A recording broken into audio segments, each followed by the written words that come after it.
AP ముఖ్యమంత్రి చంద్రబాబు నాయుడు తెలంగాణ ముఖ్యమంత్రి రేవంత్ రెడ్డి మధ్య జరిగిన భేటీ ముగిసింది. హైదరాబాద్లోని ప్రజాభవన్లో ఈ భేటీ జరిగింది.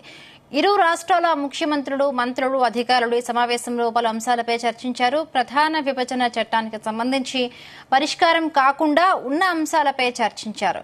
వివాద పరిష్కారానికి 2 కమిటీలను వేయాలని నిర్ణయించారు.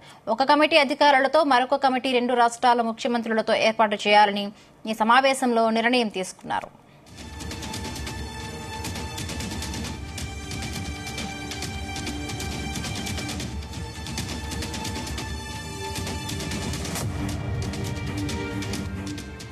రైట్, ఇక 2 తెలుగు రాష్ట్రాల సీఎంల భేటీ ముగిసింది. దీనికి సంబంధించి మరిన్ని పూర్తి అప్డేట్స్ మా ప్రతినిధి శ్రీచరణ్ అందిస్తారు. శ్రీచరణ్. హిమబిందు, 2 రాష్ట్రాల ముఖ్యమంత్రుల ఆధ్వర్యంలో ఈ రోజు సమావేశం ముగిసింది కొద్దిసేపటి కిందట.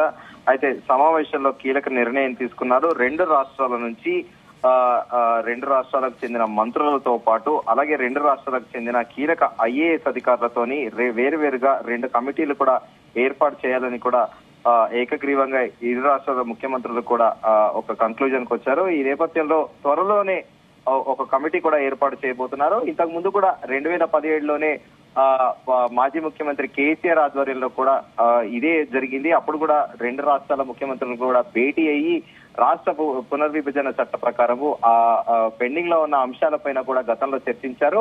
సో అప్పుడు కూడా ఇదే సిమిలర్ గా కూడా కమిటీని అప్పుడు కూడా ఒక కమిటీ వేశారు. అప్పుడు ముఖ్యమంత్రిగా కూడా నారా చంద్రబాబు నాయుడు ఉండే, తెలంగాణ నుంచి బీఆర్ఎస్ నుంచి కేసీఆర్ ఉండే, తెలంగాణ నుంచి కేసీఆర్ ఉండే. ఇరు రాష్ట్రాల ముఖ్యమంత్రులు కూడా గతంలో మాదిరిగా కూడా ఈసారి కూడా అలాగే కమిటీలు వేయాలని కూడా నిశ్చయించుకున్నారు. కానీ ఇప్పట్లో ఇది ఈ పెండింగ్ లో ఉన్న అంశాలు విభజన చట్టానికి సంబంధించిన 9th 10th షెడ్యూల్ లో మాత్రము ఇప్పట్లో అవి సమసిపోయేలా లేదు. ఎందుకంటే గతంలో కూడా మనం ముందుగా అనుకున్నట్టు షీలాబేడి కమిటీ కానీ అలాగే కమల్నాథన్ కమిటీ కానీ అవన్నీ కూడా ఇంటర్ స్టేట్ ఉద్యోగుల బదిలీలు కానీ ఉమ్మడి ప్రాపర్టీలు కానీ వీటన్నిటిని కూడా చాలా ఎక్సైజ్ చేయాల్సి ఉంటుందని కూడా అధికారులు చెప్తున్నారని కూడా విశ్వసనీయ వర్గాల సమాచారము. దాంతో పాటు దీన్ని పూర్తి స్థాయిలో కూడా పరిశీలించాకే తుది నిర్ణయం తీసుకోవాలని కూడా ఇరు రాష్ట్రాల ముఖ్యమంత్రులు కూడా డిసైడ్ అయ్యారు. అయితే మైనింగ్ కార్పొరేషన్ కి సంబంధించిన నిధుల పంపిణీకి పడిన